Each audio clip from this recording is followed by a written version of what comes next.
What's up, everybody? So, I've been sent this video by Kidology on the left and their failings, right?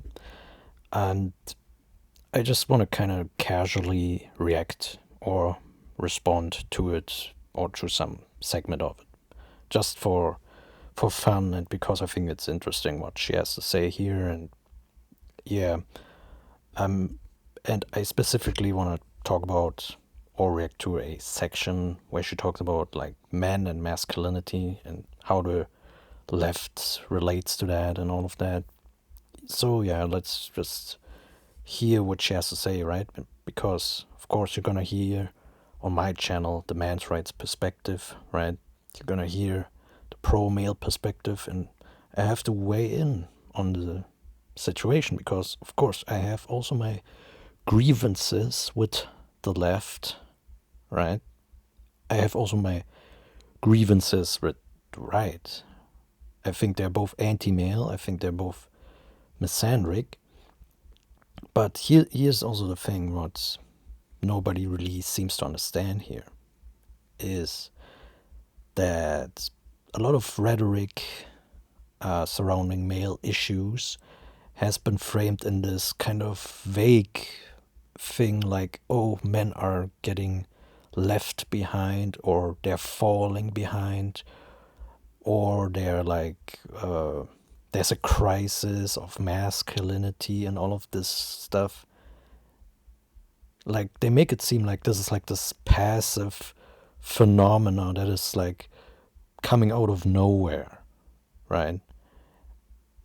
But when it comes to other groups, when we look at other groups, both the left and the right, they're like, yeah, there's a war on women. There's racism. There's systematic discrimination.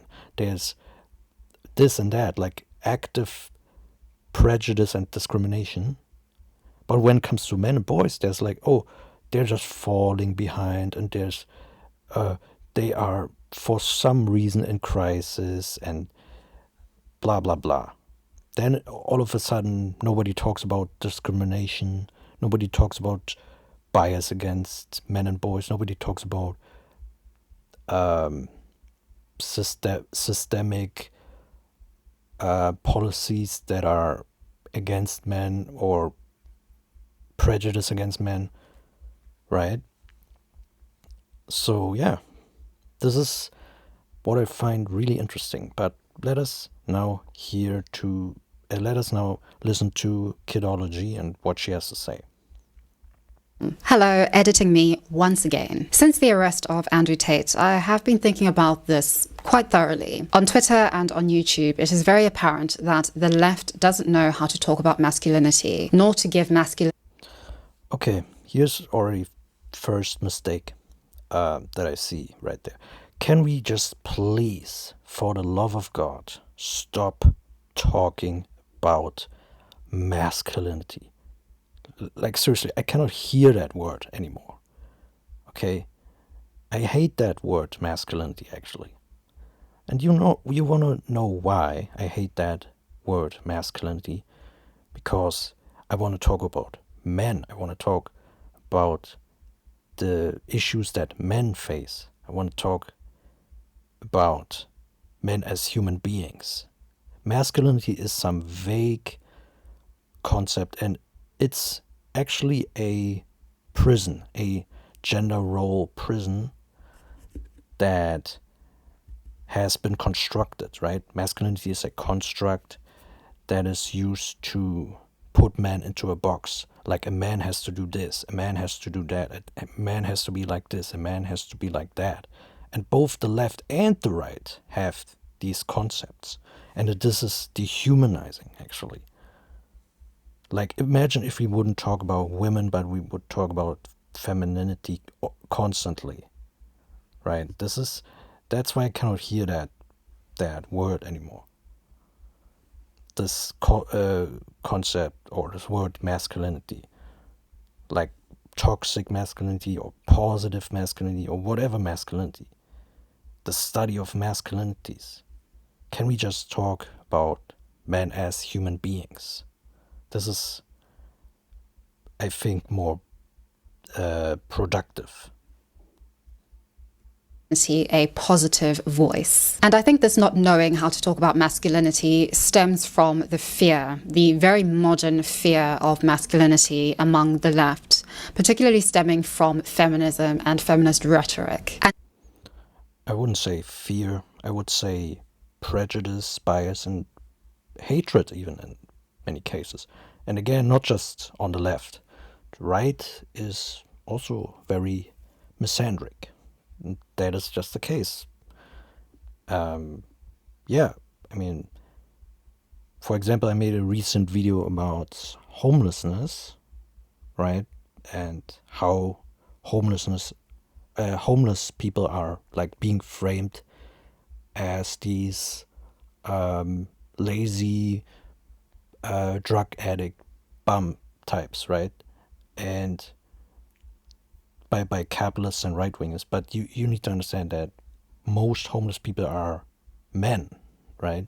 So I see a gendered dimension to this issue, and I don't think it's a coincidence that people are right-wing people are more willing to hate on homeless people when most homeless people are men. I don't think that there's a coincidence there, actually. And this is just one example, by the way. don't come after me, I am a feminist. But there are very important things. So when you say you are a feminist, then you basically identify with a hate movement, then you are basically part of the problem. Because feminism, when you look at its history, when you look at its actions, when you look at the lobbying groups, what they do, they have done things that are anti-male. Like, for example, just give you one example here. Feminists are notorious parental alienation deniers, and they have actively tried to make it seem like parental alienation is not a thing and is basically a made-up pseudoscience, basically. This was an attempt to have fathers in custody battles in a weakened position because they can no longer claim that they have been alienated against their child, right? In custody battles, right? And this was actually the intention behind that. And parental alienation is actually a real thing when you look at the science. There are like many studies that showcase that. And this is just one example. So if you call yourself a feminist, you are identifying with a movement or an ideology that has been shown to do many negative things that impact men negatively. We can also look at how feminists have manipulated domestic violence research, for example, and painted the picture that only women are the victims of domestic violence when there are just as many domestic violence victims that are male. So, you shouldn't, if you want to really care about men's issues, you shouldn't be a feminist. So there's actually a good reason why we are anti-feminists, right? People always assume, oh, you're an anti-feminist because you are sexist and you don't care about equal rights. But the precise opposite is true. We are anti-feminists because feminism is reactionary, actually. Feminism is a movement against equal rights. And this is just very obvious to me. Consider when it comes to feminism and it comes to the online left's fixation with, as I said, micro issues such as those that I have referenced, or reducing everything to systematic factors such as being the issue of capitalism, being the issue of patriarchy, being Patriarchy doesn't exist. I think I've proven that sufficiently. Here are a couple of videos you can watch. Where is it? Here. this one's even longer. Yeah, you can watch these videos. I have trashed this concept, patriarchy. It is a conspiracy theory, just like anti-Semitic conspiracy theories. It is total nonsense. And yeah, you shouldn't believe in patriarchy. There's no grounds to it, right? And I mean, there are systemic issues. There are systems like capitalism, of course. But you need to understand capitalism. The thing about capitalism, what many people don't realize, is that the essence of capitalism is basically male on male competition to outcompete other men and throw other men under the bus, right? In order to gain access to women, right?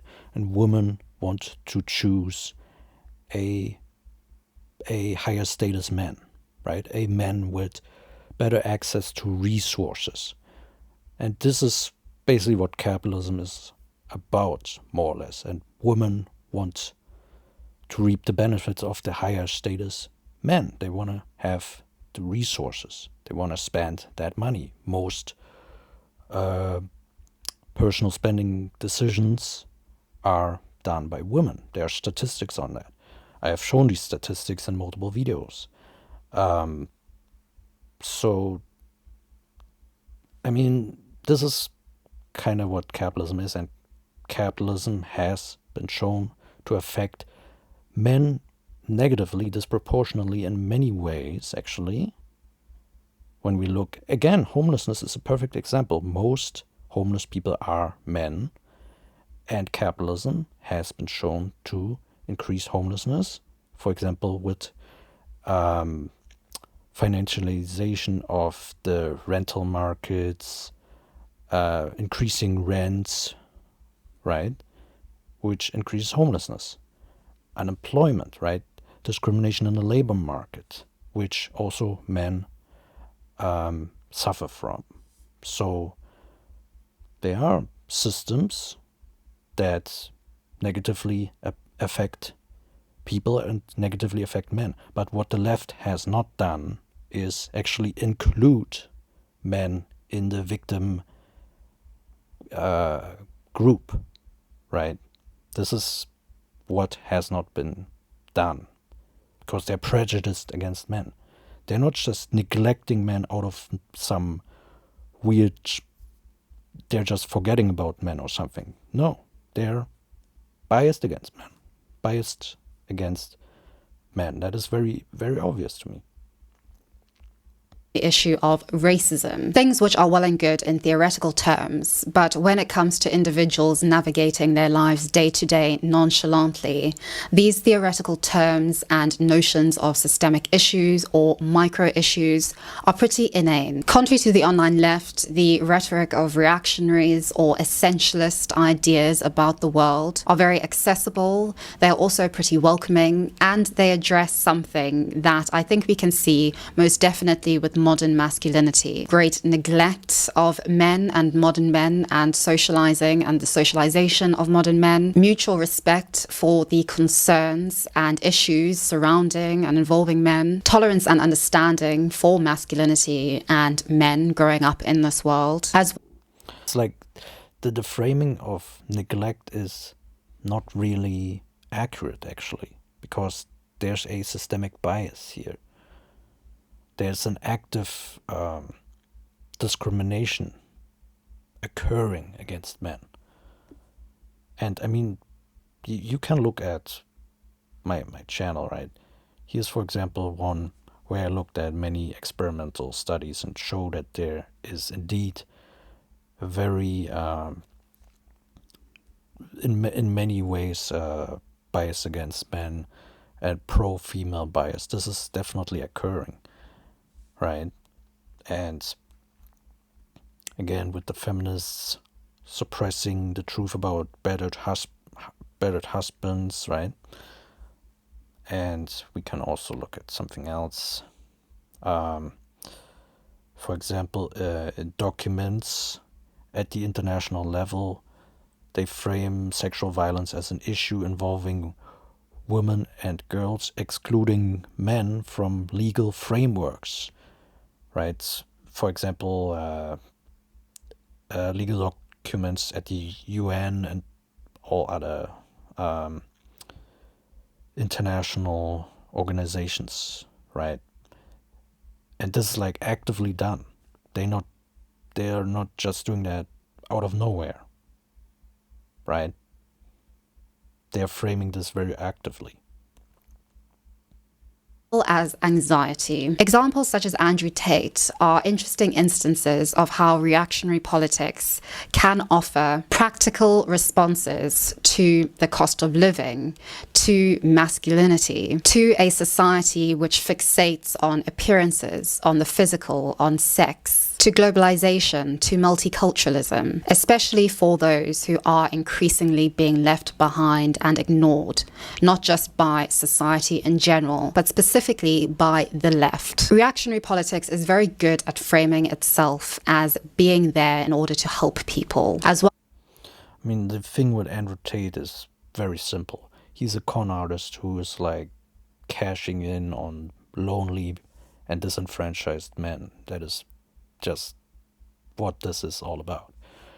But the thing is, men and boys are not just left behind. Again, there are active programs by feminist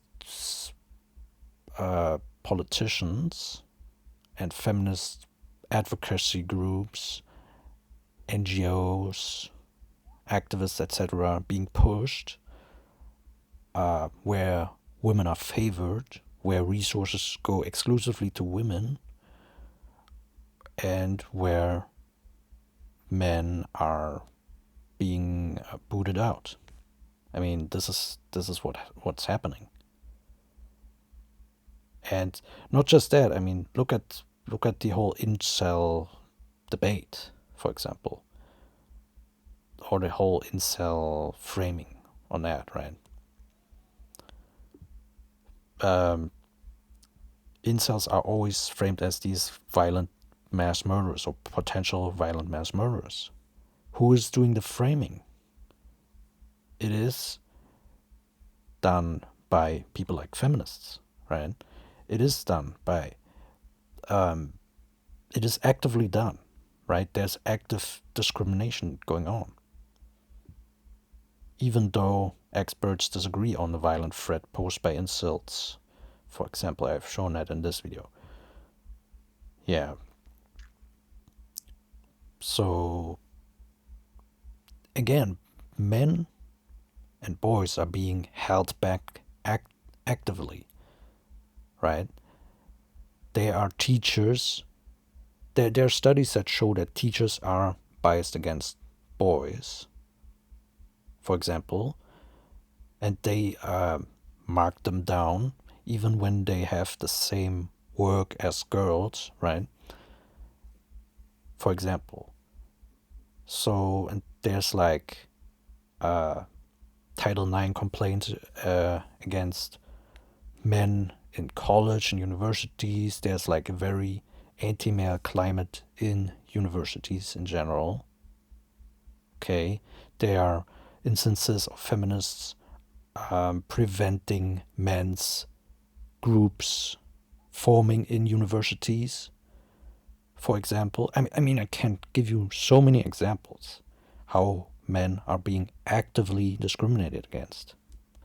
So this rhetoric about neglect and all of that. I mean, yes, of course, but this neglect is not coming out of nowhere. It is precisely because there is a certain framing going on as men as the oppressors and everybody else as the oppressed. So of course the public isn't gonna look, oh, what issues do men have? Right? When you have this constant narrative going on. So you need to actually acknowledge that there's systematic and systemic discrimination against men and boys going on in our society. And the left is not being honest about that. And that is their failing. That is their failing. And yeah, and also with this whole intersectionality stuff, right? The racism, the homophobia, and all of that. I'm planning to do a whole video on that, where I basically show that a lot of racism and a lot of homophobia and prejudice in general, I'm not saying all of it, but a huge part of it is actually misandry. A huge part of it. I can show that with all kinds of data. I can show that with hate crime data. I can show that with police brutality data. I can show that with all kinds of things where it's very shown among when we stratify by gender, that among these groups, these different identity groups, males are substantially more targeted, negatively, discriminated against, attacked. This is going on. And this is also what the left never admits for some reason, that there's like a gendered dimension to certain things. They only accept the gendered dimension if they perceive it that is negatively affecting women. But if it's negatively affecting men, they don't recognize that gendered dimension for some reason.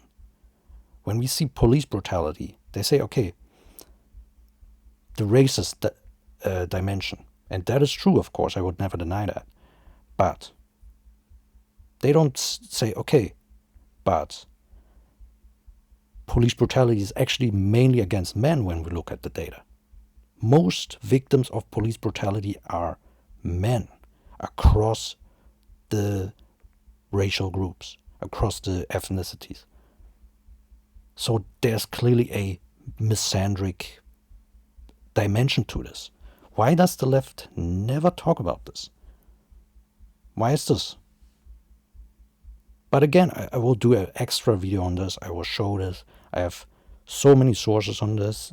Intersectionality, feminist intersectionality is fundamentally flawed. Yeah. As attracting those who resonate with their message without actually being hateful, bad people, racist people, whatever phobia people themselves, who otherwise feel neglected, ignored, and as if their life is not going anywhere. We are neglected, ignored, and attacked. Attacked. That's the key word here. Men are attacked. And not just like yesterday or something, but for a very long time, actually. If you actually analyze it, history from a man's rights perspective, read, for example, Ernest Belfort Bax, for example. Read some man's rights literature. Read the Empathy Gap by William Collins. That's a good book. living in a loneliness epidemic, and the unaliving rates for men are exponentially higher than that of women. Okay, on the whole loneliness epidemic, let me also explain what this is all about, right? The so-called incel phenomenon, right? The rise of lonely single men. Here's what's going on, okay? And I'm not saying the reasons that I'm going to give are the only reasons for it. Of course, things are more complex, I get that. But there is... I'm going to give one of the main reasons that I see, okay?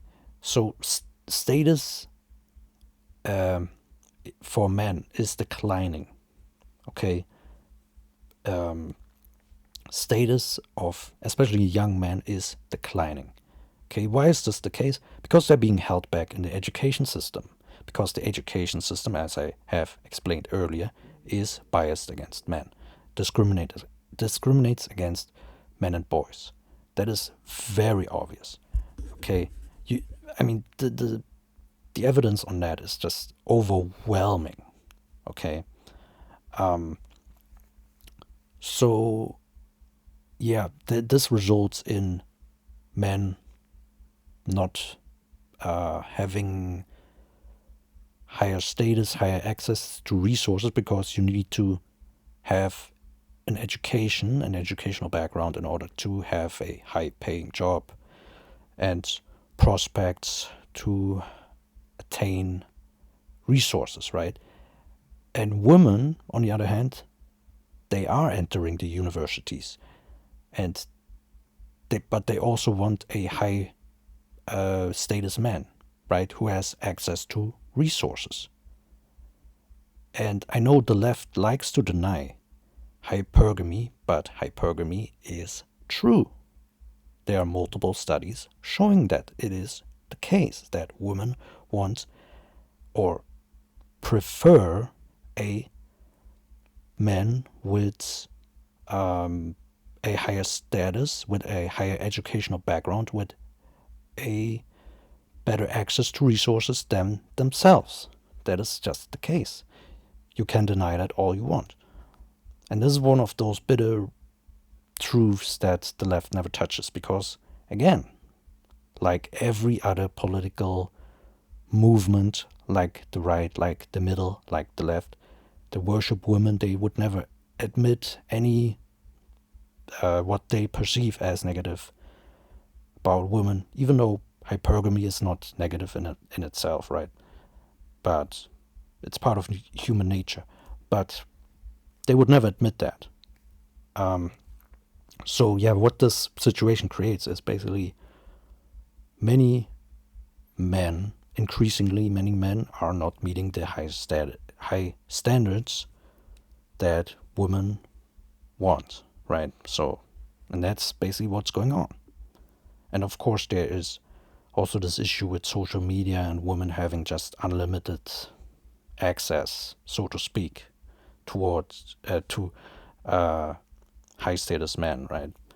So yeah, this has everything to do with men being discriminated against in the education system, right? So the loneliness epidemic doesn't come out of nowhere. And like I said before, there are of course many reasons for this loneliness epidemic, and I know this is also a general thing that's going on. It's not just men, but men especially face that. So, and the reasons that I gave is definitely a main reason, I would say. Generically, the online left doesn't speak about this nor acknowledges that this is even happening. So when reactionaries have the language of taking back control, sovereignty, autonomy, making America and therefore by extension yourself great again, it is again no wonder that individuals are drawn to this rhetoric. Here's also the thing what you need to understand. These tradcons, these right-wingers, they're painting a false narrative, false cliche of the past, about like the nuclear family and where everything was ordered, right? And the man would come home after work and having a lovely wife and a house with a garden and all of that. Cliche, right? But reality is, of course, much harder, and men are actually in that scenario disadvantaged. And that is also what the left never would like to admit. And it's also what the right never would like to admit, that this is actually an exploitative situation that these right wingers are selling men, right? They want to dupe men into this worker provider lifestyle, basically, which actually causes many negative things for men, such as declining health, for example. But they would never admit to that, because these right-wing influencers like Andrew Tate, they are higher status, and they are actually they actually have nothing to gain from other men rising up to higher status, because they wouldn't have an income basis then anymore, right? So they want to keep it like it is. these narratives. Although Andrew Tate is a misogynist troll, he does also say things which resonate with an audience. Both can be true at the same time. He talks very interestingly, and I think quite profoundly, if I can use that word, about the seeming moral decline in Western civilizations, about the lack of moral homogeneity and its consequences on society, its consequences on safety, on feeling at home. Reactionaries and extremists, scapegoat groups, of course, we know this. But as I said, it's important to still look at these things through a lens of understanding as well as empathy, especially when that empathy and understanding is needed for individuals who the left is meant to be representing. He's just like really annoying about how normal he is. Like nothing he says is surprising to me. You're just super into where things are currently and you think politics is cringe. Left and right, they're both cringe. I don't even watch the news. You have political takes, but because you don't pay attention to politics, they're completely uninformed. Like most average people, you're just like way more online, so you're into fucking constantly talking about how much you hate women. I am a proud feminist and I like your videos. People like that excluding me from my own movement by including a bunch of issues that have nothing to do with women. Hey! Hey! Hey! Do you know what she's talking about? What issues do you think she's talking about, man? A bunch of issues that have nothing to do with women. Brother, that is a transphobe. That is a transphobic, exclusionary, radical feminist. That's why she's a feminist and also a transphobe. So here's what's actually going on. Kidology. Let me explain this, right? Because the left doesn't really understand what is actually happening here.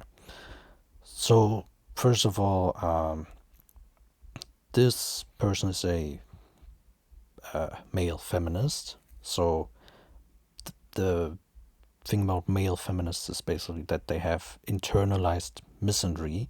So basically they believe all the cliches and hateful rhetoric that feminists spout at them as men, and they internalized it. And also they worship women, right? They see women as these holy beings that can never do anything wrong. That is the basis of their politics, basically. They have to protect women at all costs. They're basically like right-wingers in that instance, like traditionalists.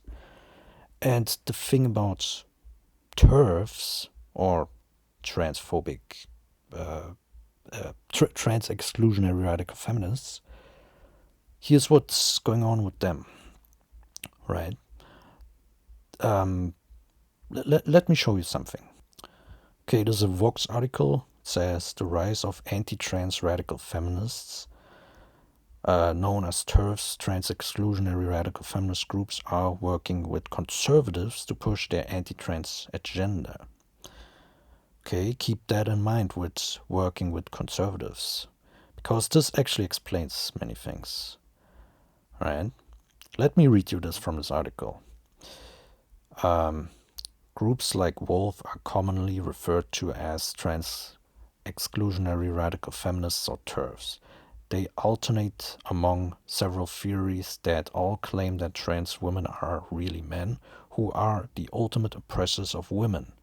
Most of their ideas, like that trans women are a threat to cisgender women's safety, are based on cherry-picked cases of horrific behavior by a small number of trans people. So what you can see here is that the reason why TERFs are transphobic is because they see trans women as men. And guess what? They hate men. This is why they hate trans women. Because they see trans women as men. That is the underlying current here. Okay? Transphobia, and this is also what nobody wants to really admit, is to some extent at least correlated or sometimes even caused by misandry. And this is what nobody wants to really admit, especially not the left. So can we just acknowledge that? Because a lot of people are thinking that this transphobia, it's just coming out of nowhere. But I think that there is a misandric dimension to it, actually. And not just misandric, anti-male dimension to it, but also a woman-worshipping dimension to it. Because, listen to this, the ultimate oppressors of women. So it's all about basically extreme paranoid concern for women. So yeah, but this is what drives transphobia, in my opinion. An underlying current of pro-female bias and anti-male bias in this whole transphobic psychology going on. This needs to be acknowledged, actually. Seriously. Because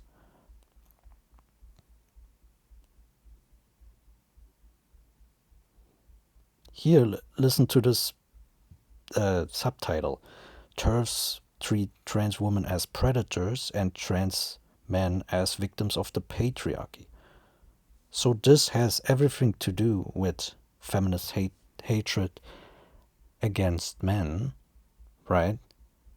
Because these TERFs are making this about women being the victims and men being the perpetrators again. This is their basis of their transphobia, basically. And this is no coincidence that they work together with conservatives, because they share basically the same values, right? This is all about misandry to some extent, this transphobia. And you need to understand that. Instead of reading comments from pieces of shit that don't think trans women are women, maybe read some comments from my chat that say I used to watch Sensitive Society and I really fucking hate him now because I grew up and it took me a while to realize how bigoted he is. I'll just read the back and forth between Tara Mugni and another subscriber before commenting on it specifically. They, Abba and Preach, love going after trans people, so it's a no from me. The idea that Tara thinks Abba and Preach are transphobic is giving me cognitive dissonance, because I like some of her content, but that takes...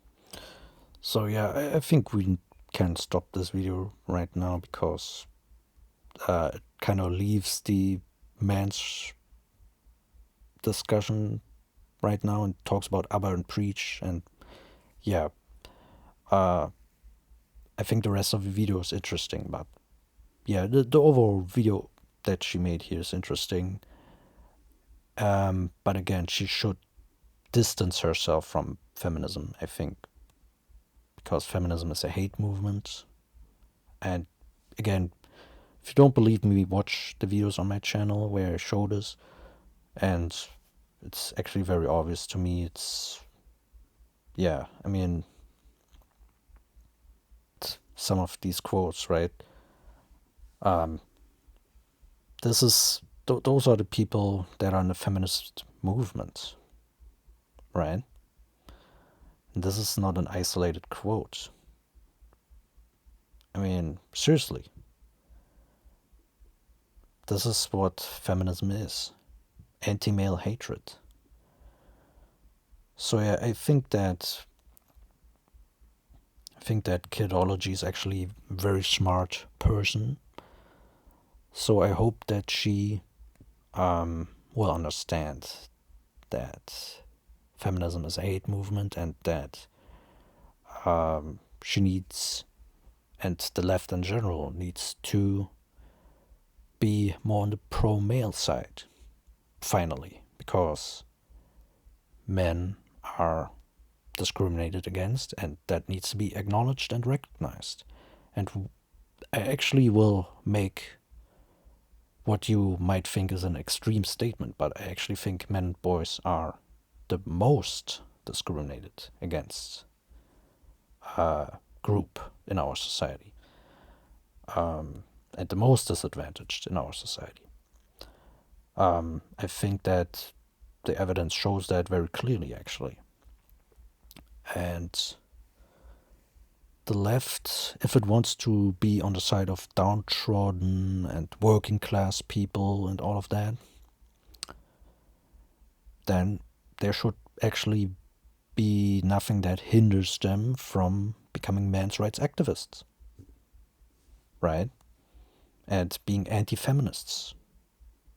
Because feminism is a bourgeois, anti-man, anti-male, and therefore also an anti-working class movement. Because, let's face it, I mean, I'm not saying that the working class is only men, but when we look at the working class, it is men who do the most dangerous jobs, who work the longest hours, who receive the most injuries from work, who are dying at the workplace most often. Right? All the heaviest industry-like jobs, the most dangerous jobs, are done by men. So, if the left actually wants to care about the working class, and I'm not even, by the way, I'm not even like analyzing this in depth right now. I'm going off the cuff. I could be talking about unemployment and how unemployment actually hurts men way more than women, right? So if the left wants to be on the side of the working class, they need to focus heavy on men's issues, and they need to stop with their feminist bullshit. And they need to recognize that men and boys are systemically discriminated against in our society. It's that simple. And the evidence is overwhelming, and again, if you want to see the evidence, you can watch my channel. I have like almost 80 videos that show that. So yeah, and you can also watch other channels from the Pro Male Collective. So yeah, I think this should be enough. Thanks, and see you later.